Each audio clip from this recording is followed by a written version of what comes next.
Hello दोस्तों, मैं हूं नेहा सिंह दैनिक जागरण के साथ और लेकर आई हूं संजय दत्त के बर्थडे पे उनके बारे में कुछ ऐसे स्पेशली बातें जो शायद ही आपको पता है। उसी के साथ चलिए जानते हैं आखिरकार ऐसी क्या वजह है कि संजय दत्त महेश भट्ट को अपना एक तरह से गॉड फादर मानते हैं बॉलीवुड के। उसी के साथ आखिर ऐसी क्या चीज है संजय दत्त के अंदर कि चाहे वो अजय हो, चाहे सलमान हो, चाहे वो सुनील शेट्टी हो, हर कोई संजय दत्त का दीवाना है।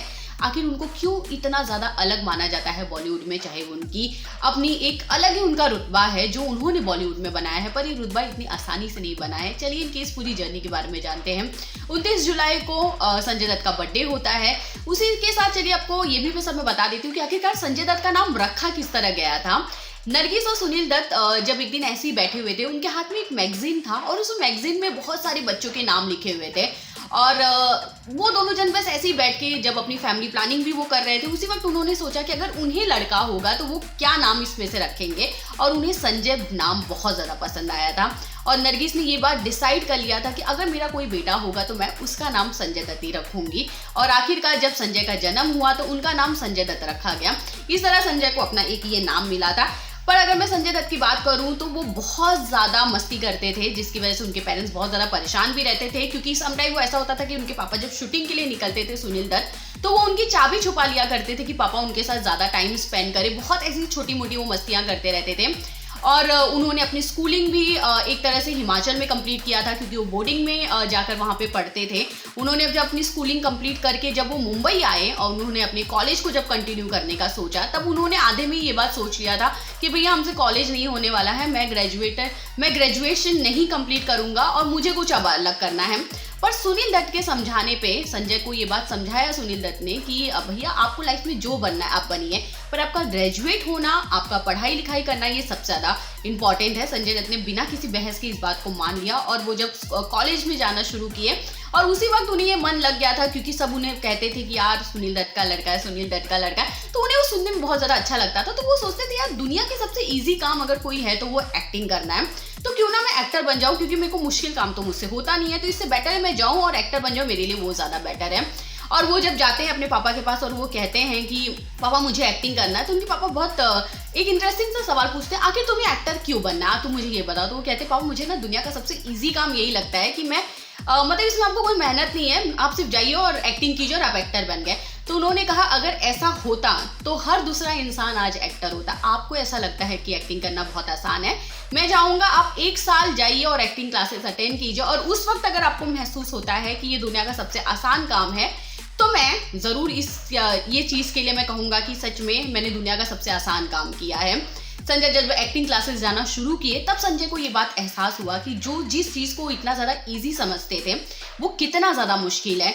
क्योंकि आप कितने भी अपने आम जिंदगी में आप कितने भी इमोशंस जो आप क्रिएट करते हैं, पर पर्दे पे वो करना कितना मुश्किल होता है। 1 साल में संजय को ये बात समझ में आ चुकी थी कि भैया मैं गलत था, पापा सही थे।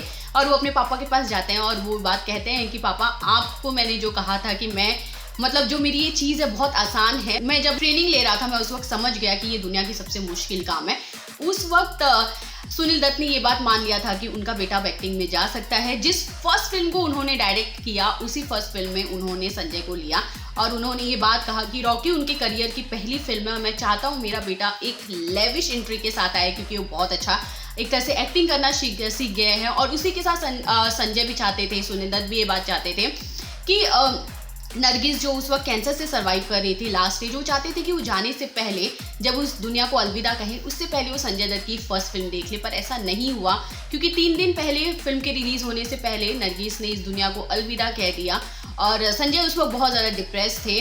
उन्हें नहीं पता था वो किस तरह का रिएक्ट करे, क्या करे, पर उनकी वो फिल्म बॉक्स ऑफिस पे सुपर डुपर हिट साबित हुई। और उसी के 4 साल बाद जब उनकी फिल्म नाम आई, क्योंकि संजय की जब रॉकी फिल्म आई थी तो बहुत सारी ऐसी चीज़ें थी कि ठीक है भाई एक्टिंग ठीक ठाक कर लेता है, सुनील दत्त का लड़का है इसलिए लॉन्च किया गया है, ऐसी बहुत सारी चीज़ें सामने आई थी। पर जब 4 साल के गैप के बाद संजय दत्त अपनी फिल्म नाम के साथ आए, जो उनकी महेश भट्ट के साथ वो फिल्म थी, महेश भट्ट उस फिल्म के प्रोड्यूसर डायरेक्टर थे, और जब उनकी फिल्म नाम आई तब उनका नाम इस तरह बना बॉलीवुड में कि हर कोई देखता रह गया। तब उनकी एक्टिंग से लेकर उनकी हर चीज़ की तारीफ खुले आम करने लोग लग गए। लोगों ने उनकी एक्टिंग को उस वक्त नोटिस किया, जिसकी वजह से संजय दत्त को एक तरह से चाहे वो क्रिटिक्स का सपोर्ट हो, चाहे मीडिया का सपोर्ट हो, चाहे जनता का सपोर्ट हो, भरपूर मिला। इसलिए संजय दत्त हमेशा ये बात मानते हैं कि अगर इस फिल्म लाइन में मुझे लाने वाला या मेरा नाम बनाने वाला कोई है तो वो सिर्फ और सिर्फ महेश भट्ट है। और महेश भट्ट से चलिए आपको बता दूं कि सड़क 2 भी उनकी बहुत जल्द रिलीज होने वाली है फिल्म महेश भट्ट के साथ ही। पर संजय ने ये बात हमेशा मीडिया के सामने भी कहा है कि महेश भट्ट ने उनको नाम फिल्म से एक अलग नाम दिया है। तो ये बात हुई थी नाम फिल्म की। उसी के बाद चलिए आपको बता देती हूँ कि संजय दत्त की 2 फिल्मों के लिए उन्हें फिल्म फेयर बेस्ट एक्टर का भी अवार्ड दिया गया है। एक फिल्म है वास्तव और दूसरी फिल्म है मुन्ना भाई MBBS। मुन्ना भाई की फिल्म की चलिए एक इंटरेस्टिंग चीज आपको बता देती हूँ, उसके बाद वास्तव पे आती हूँ मैं। मुन्ना भाई फिल्म जब उन्हें ऑफर हुई थी तो संजय दत्त ने बिल्कुल नहीं सोचा था, उन्हें बस कुछ अलग करना था क्योंकि वो एक अलग तरह का कॉमेडी करना चाहते थे, एक अलग तरह का इमोशंस वो यहाँ पर लेकर आना चाहते थे, जिसकी वजह से उन्होंने इस फिल्म को हाँ कहा था। उन्हें जरा भी नहीं पता था कि ये फिल्म बॉक्स ऑफिस पर इस तरह धमाल मचाएगी कि 2003 की सबसे ज्यादा पॉपुलर फिल्मों में से एक होगी। और आज भी अगर आपके दिमाग में डॉक्टर आते हैं या आपके दिमाग में कुछ ऐसी चीजें आती है तो ऐसा लगता है यार संजय दत्त ही हो सकते हैं। तो संजय दत्त ने कुछ ऐसे छाप अपनी जिंदगी में छोड़े हैं अपनी एक्टिंग के थ्रू। और जब ये फिल्म बॉक्स ऑफिस पर आई, जनता ने इस फिल्म को इतना ज्यादा प्यार दिया कि हर कोई भाई देखता रह गया कि भाई अगर डॉक्टर का कोई बेस्ट किरदार निभा सकता था, अगर कॉमेडी में कोई अव्वल नंबर है तो वो और सिर्फ संजय दत्त है। और उसी के साथ जब उनकी फिल्म वास्तव भी आई थी, वास्तव ने भी बॉक्स ऑफिस पर एक अलग ही चीज क्रिएट किया था, एक ऐसे वर्ल्ड को क्रिएट करते हुए दिखाया था संजय ने जहां पर आप बहुत सारी चीजें करते हो गलत पर उसका अंत क्या होता है उस फिल्म के जरिए दिखाया गया था। जहां पे संजय ने बहुत बार ये बात कहा था कि मैंने अपने रियल लाइफ से भी ये सारी चीजें बहुत ऐसी चीजें हैं जो मैं अपनी रियल लाइफ में भी सारी चीजों को झेल चुका हूं। संजय की उस फिल्म रही बॉक्स ऑफिस पर सुपर डुपर हिट और जिसकी वजह से इन 2 फिल्मों के लिए उन्हें बेस्ट एक्टर का अवार्ड दिया गया। इसके पहले वो खलनायक फिल्म के लिए भी सिलेक्ट हुआ था, एज ए एक्टर वो सिलेक्ट हुए थे पर नॉमिनेशन तक गए पर उन्हें अवार्ड नहीं मिला था। पर जब भी खलनायक फिल्म की बात होती है भैया, अगर कोई सामने आता है तो वो सिर्फ और सिर्फ संजय दत्त है। इसलिए संजय दत्त की जितनी भी फिल्में होती है अगर आप उनसे रिलेट कर पाए तो ऐसा लगता है कि बस संजय दत्त ऐसे सामने नजर आते हैं जब उनकी फिल्मों की बातें होती है, जब उस किरदार की बातें होती है। बस संजय दत्त में एक अलग ही ये छाप था।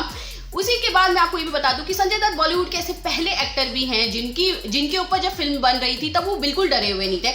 उन्होंने खुद जाकर ये बात कहा कि अगर आप मेरे ऊपर फिल्म बना रहे हो तो मैंने अपनी जिंदगी में जो जो चीजें की है बिल्कुल वही दिखाइएगा, कोई ड्रामा नहीं मुझे चाहिए, जो मैंने मेरी जिंदगी में देखा है आप उसे बिल्कुल वैसे ही पर्दे पे उतारिएगा। और संजय दत्त ने बहुत बार ये बात मजाक में भी कहा था जब उनकी फिल्म संजू बॉक्स ऑफिस 2018 में आई थी, तभी उन्होंने बात कहा था कि यार मैं तो खुद ही हूँ, जब तो आपने मुझे क्यों नहीं इस फिल्म में लिया, क्या जरूरत थी रणबीर कपूर को लेने के लिए। पर रणबीर कपूर ने जब बॉक्स ऑफिस पे इस तरह का धमाल किया, संजय ने ये बात कहा था कि मुझे ऐसा लग रहा था कि मैं अपनी जवानी से लेकर मैं अपना आज तक को मैं अपने स्क्रीन पर देख रहा हूँ। संजू को वो फिल्म इतना ज़्यादा पसंद आई कि उन्होंने बहुत बार रणबीर को फ़ोन करके ये बात कहा कि अगर मेरे इस किरदार को सच में कोई कर सकता था, मुझसे बेहतर अगर किसी ने किया है तो वो आप हैं। पर उनकी इस फिल्म को भी जनता ने जमकर प्यार दिया और ये कहा कि आपने लाइफ में चाहे जो भी चीज़ किया है हमेशा जनता आपके साथ खड़ी रही है। और संजय दत्त को इसके अलावा अगर मैं बात करूं तो उन्हें अपने फैमिली के साथ टाइम ज़्यादा स्पेंड करना पसंद है। उन्हें कार चलाने का बहुत ज़्यादा शौक है। उनके पास ऐसी बहुत सारी ब्रांडेड कार हैं जो नॉर्मली अपने लॉबी में वो रखना पसंद करते हैं, तो वो उन्हें बहुत ज़्यादा पसंद है। उसी के साथ अगर मैं बात करूं तो उन्हें बाइक्स का बहुत ज़्यादा पसंद है। और जैसे मैंने आपको कहा कि कुछ ऐसे एक्टर हैं जो संजय दत्त के बहुत ज़्यादा दीवाने हैं, उनमें से एक है सलमान खान का नाम, जिनके पीछे पूरी दुनिया दीवानी है। वहीं सलमान खान ये बात कहते हैं कि अगर मैं किसी को सबसे ज़्यादा एडमायर करता हूँ, अगर मैं किसी का सबसे बड़ा फैन हूँ तो वो संजय दत्त है, क्योंकि उनके साथ एक अलग ही चीज़ नजर आती है। वो इतने रियल है कि आप उनके सामने फेक बन ही नहीं सकते हैं। तो ये संजय दत्त को लेके थी उनकी लाइफ के बारे में कुछ ऐसे इंटरेस्टिंग किस्से जो शायद ही आपको पता था। पर आपको संजय दत्त का मेरा ये वीडियो कैसा लगा प्लीज़ मुझे कमेंट करके जरूर बताइएगा। और संजय दत्त के लिए अगर आप भी कोई मैसेज देना चाहते हैं उनके बर्थडे के लिए तो प्लीज़ वो भी मेंशन कीजिएगा। और बाकी खबरों के लिए इसी तरह बने रहिए दैनिक जागरण के साथ।